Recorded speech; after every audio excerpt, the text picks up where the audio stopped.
Lorsque vous lancez une entreprise, il est important de connaître votre position sur le marché. Quelles sont les tendances, les opportunités et les risques du marché? Que proposent vos concurrents et pouvez-vous bien vous positionner avec vos produits et vos services?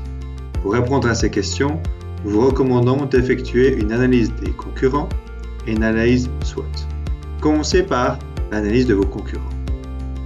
La meilleure façon de commencer est de dresser une liste de vos concurrents les plus proches qui vous concurrencent en termes d'offres, de clients et de marché géographique. Analysez en détail les 2 à 5 plus importants d'entre eux. Dans l'analyse SWOT, vous analysez votre projet. Quelles sont les forces et les faiblesses de votre projet? Quelles sont les opportunités et les risques du marché? Veillez à inscrire approximativement le même nombre de points dans chaque champ.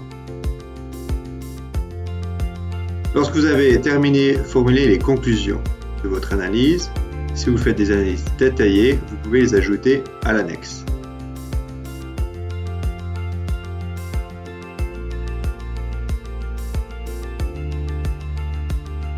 Si vous avez saisi des années d'analyse dans les informations de base, vous les analyserez dans les sections Analyse des investissements, Analyse de la rentabilité et Calcul de l'analyse. Si vous n'avez pas d'année d'analyse, ces 3 sections n'apparaissent pas.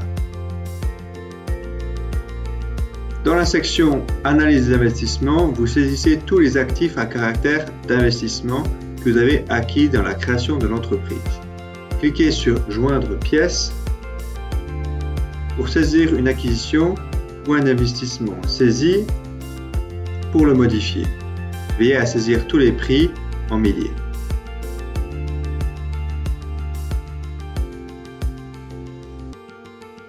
Dans la section Analyse de rentabilité, vous enregistrez le chiffre d'affaires de vos années d'analyse. Vous y enregistrez exactement ce que vous avez vendu,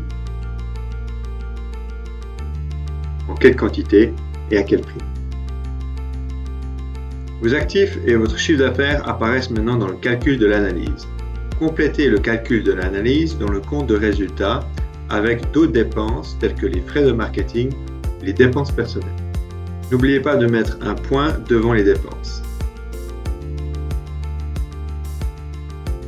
Il est important que l'actif et le passif soient toujours en équilibre. Ajoutez les montants manquants à l'actif sous liquidité ou stock de marchandises.